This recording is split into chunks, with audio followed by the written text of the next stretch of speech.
Assalamualaikum warahmatullahi wabarakatuh.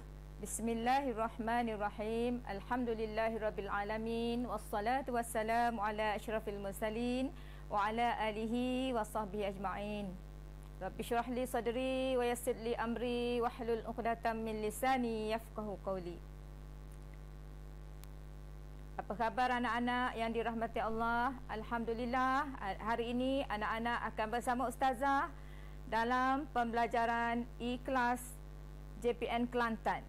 InsyaAllah pada pagi ini anak-anak akan bersama dalam pendidikan Islam kertas 2, bahagian tilawah Al-Quran tingkatan 5, tajuk 5 Peribadi Mukmin. Anak-anak yang dirahmati Allah, di akhir pembelajaran adalah diharapkan anak-anak dapat memahami maksud ayat Al-Quran. Yang kedua, menyatakan pengertian sujud kepada Allah. Yang ketiga, menyenaraikan sifat-sifat orang yang beriman. Yang keempat, menjelaskan kelebihan-kelebihan orang yang beriman. Yang kelima, membezakan ciri-ciri orang-orang yang beriman dengan orang yang tidak beriman. Yang keenam, anak-anak dapat menjelaskan, menerangkan akibat atau balasan kepada orang yang tidak beriman. Yang ketujuh, anak-anak akan dapat menerangkan pengajaran yang akan diperolehi daripada ayat Al-Quran tersebut. Yang ke-8, menganalisa kesilapan-kesilapan calon yang boleh mengurangkan markah. Seterusnya, kita akan melihat contoh soalan kebat. Terlebih dahulu, sebelum kita meneruskan pembelajaran seterusnya, marilah kita membaca ayat Al-Quran surah As-Sajadah ayat 15 hingga ayat 16. A'udzubillahi minasyaitonirrajim. Innama yu'minu biayatina alladzina idza dzukkiru biha kharru sujjada wasabbahu bihamdi rabbihim wa hum la yastakbirun. تتجافى جنوبهم عن المضاجع يدعون ربهم خوفا وطمعا ومما رزقناهم ينفقون. Sadaqallahul azim. Anak-anak yang dirahmati Allah, marilah sama-sama kita menghayati maksud surah As-Sajadah ayat 15.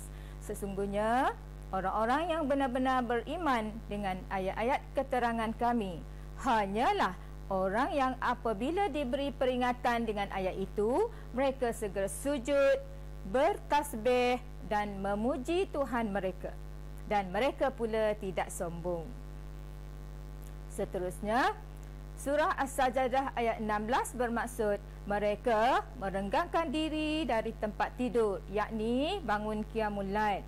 Mereka sentiasa berdoa kepada Tuhan mereka dengan perasaan takut akan kemurkaannya, serta bersungguh-sungguh akan memperolehi keredaannya.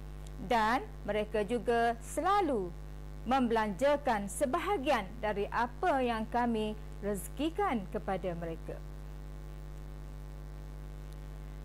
Anak-anak yang dihormati sekalian, adalah sangat penting bagi calon-calon memahami makna kalimah satu persatu daripada ayat Al-Quran.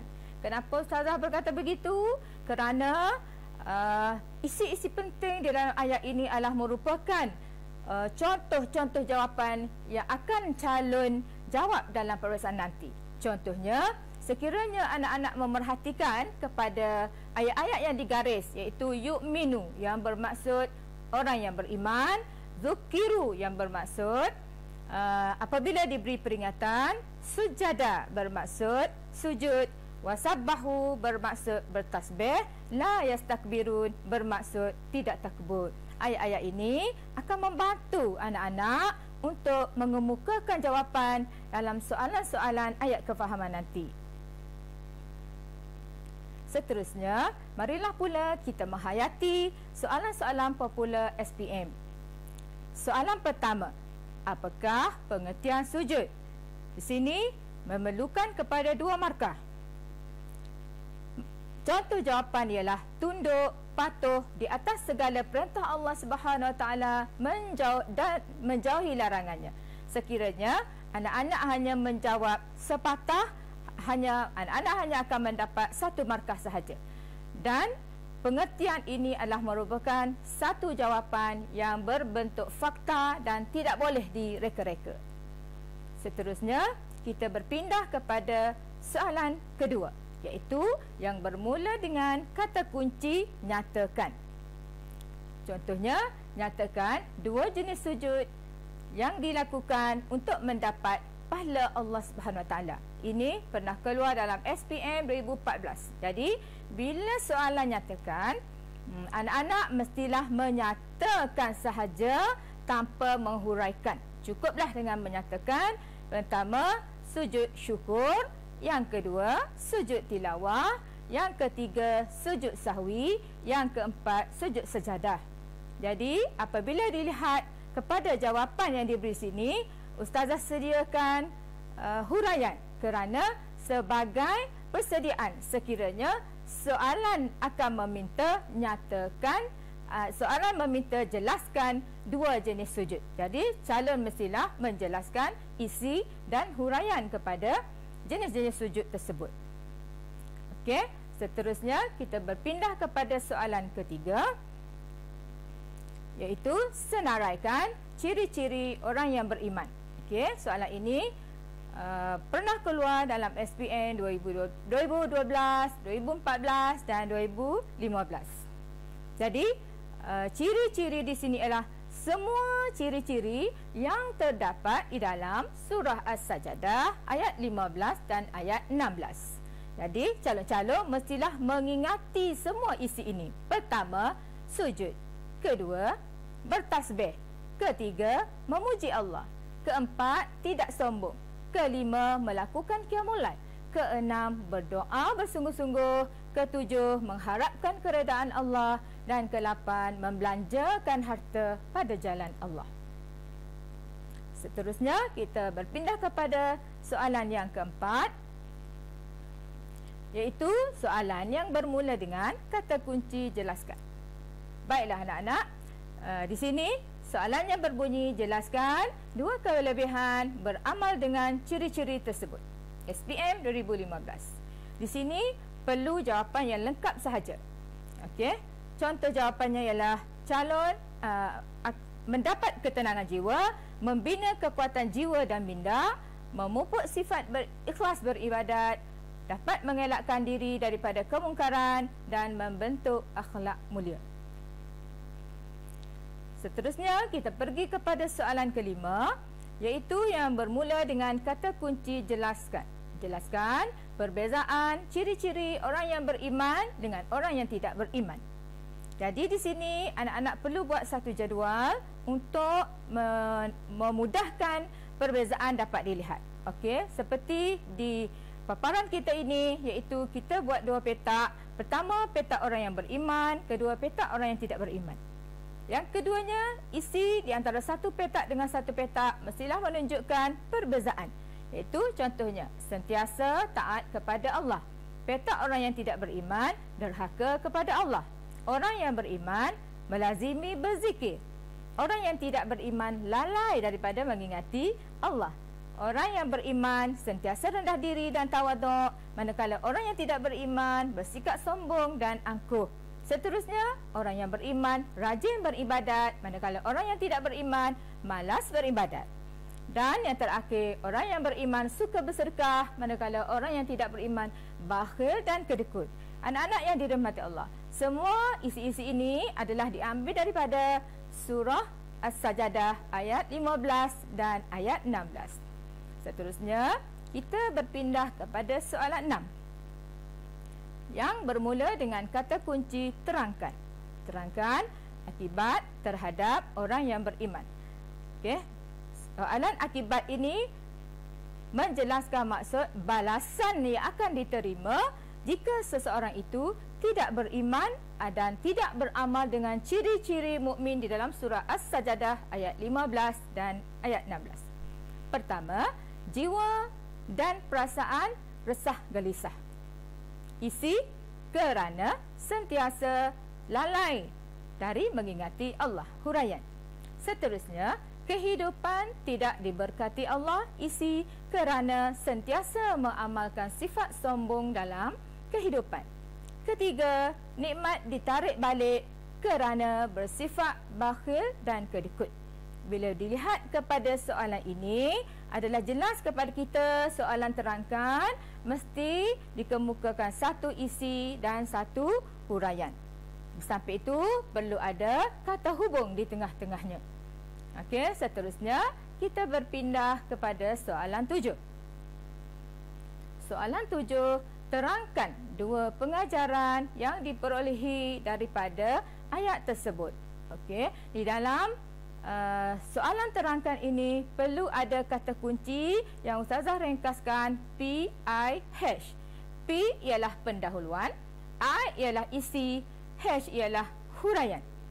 Jadi, apa yang dikatakan pendahuluan? Iaitu pertama sekali, anak-anak mestilah menulis kita hendaklah. Itu pendahuluan.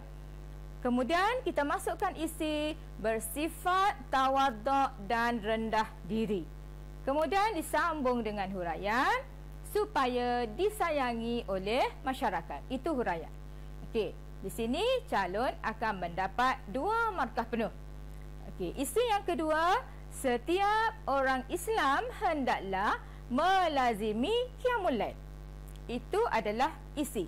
Setiap orang Islam hendaklah, itu pendahuluan.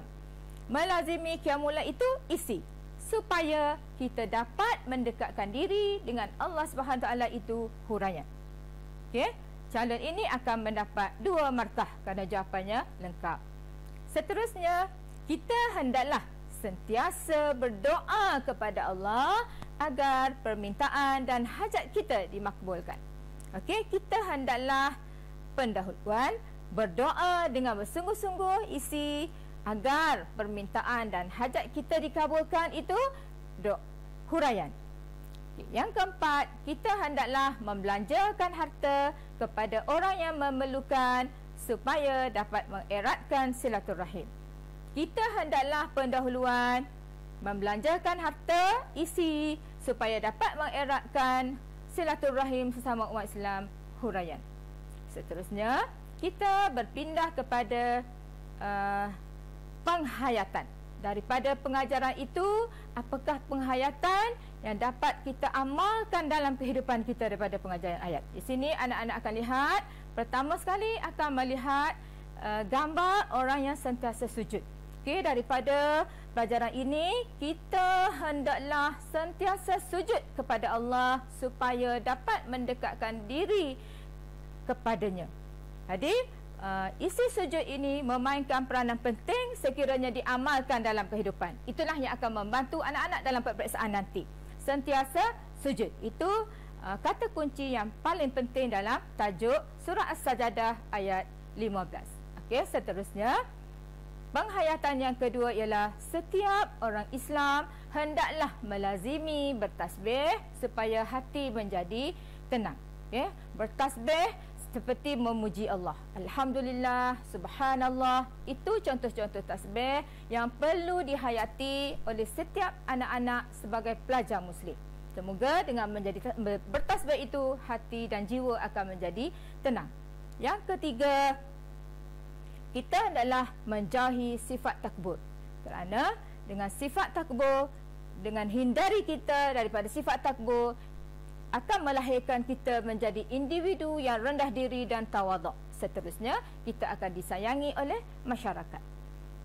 Yang keempat, kita adalah sentiasa berdoa dengan bersungguh-sungguh. Dalam surah As-Sajadah ayat 15, yad'una rabbahum khaufan wa tama'a. Berdoa dengan bersungguh-sungguh agar hajat kita dimakbulkan. Ud'uni astajib lakum. Allah Ta'ala mengatakan bahawa berdoalah kepada aku akan perkenankan doa kamu. Jadi untuk menjadi pelajar yang cemerlang, ciri-ciri mukmin yang cemerlang, kita dah sentiasa beramal, berdoa dalam kehidupan kita. Dan yang kelima, kita hendaklah sentiasa membelanjakan harta pada jalan Allah dan kepada orang-orang yang memerlukan supaya dapat mengeratkan silaturahim. Ya. Sedekah bukan saja membersihkan harta, tetapi menambahkan lagi kasih sayang antara kita sesama umat Islam yang lain. Seterusnya, yang kelima, kita pergi kepada kesilapan-kesilapan yang sering dilakukan oleh calon. Anak-anak yang dirahmati Allah, semasa kita menjawab peperiksaan, apa yang perlu kita ingat ialah, iaitu pemeriksa berusaha untuk mencari isi dan memberi markah kepada calon. Jadi, adalah perlu diingatkan bahawa sekiranya kita memberi jawapan yang salah, kita akan kehilangan markah. Contohnya, yang pertama, kita hendaklah bersabar supaya disayangi oleh Allah atau disayangi oleh masyarakat. Kosong markah. Kenapa kosong markah? Kerana bersabar ialah isi yang tiada kaitan dengan surah As-Sajadah ayat 15 dan 16. Walaupun kita lihat dari segi jawapan calon itu sudah lengkap, ada pendahuluan, ada isi dan ada huraian, namun calon ini mendapat kosong markah. Kenapa? Kerana isi yang dikemukakan tiada kaitan dengan surah yang kita bincang pada hari ini. Okey, yang kedua, setiap umat Islam hendaklah melazimi qiyamul lail. Calon ini hanya mendapat satu markah sahaja. Kenapa? Kerana soalan yang dikemukakan ini tiada huraian. Jadi amatlah penting bagi anak-anak supaya menghayati betul-betul soalan yang memerlukan isi dan huraian. Okey, contoh yang ketiga, berdoa bersungguh-sungguh agar permintaan dan hajat kita dimakbulkan. Calon ini hanya mendapat satu markah sahaja kerana tidak dimulakan dengan pendahuluan dan ayat itu hanya ayat penyataan sahaja.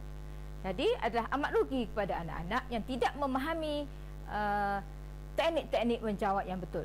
Dan contoh yang terakhir ialah membelanjakan harta. Walaupun ada dalam isi surah Al-Sajadah ayat 16, tetapi ayat yang dikemukakan ini adalah tidak lengkap dan tidak difahami. Jadi calon ini mendapat kosong markah. Okey, seterusnya kita pergi kepada soalan kebat. Contoh soalan kebat. Infak dapat mengeratkan silaturrahim. Kemukakan hujah anda. Anak-anak hanya perlu kemukakan satu hujah sahaja, kemudian disertakan dengan huraian dan disambung dengan huraian lengkap, seterusnya kesimpulan. Contohnya di sini, soalan meminta kemukakan hujah anda. Calon ini mengemukakan, saya bersetuju dengan pernyataan tersebut kerana kita telah menggunakan nikmat Allah ke jalan yang baik. Isi satu markah. Seperti bersedekah, membantu golongan yang memerlukan. Huraian satu markah.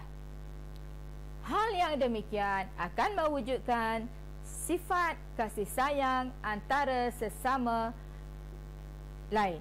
Huraian lengkap satu markah. Oleh itu, kita hendaklah sentiasa berkongsi rezeki dengan orang lain supaya dapat menjamin masyarakat yang lebih harmoni. Kesimpulan satu markah. Baiklah anak-anak, laha ma kasabat wa 'alaiha ma kasabat. Kejayaan adalah milik sesiapa saja yang berusaha. Oleh itu, Ustazah sentiasa doakan agar anak-anak terus sihat dan terus berjaya dalam kejayaan dunia dan akhirat. Assalamualaikum warahmatullahi wabarakatuh.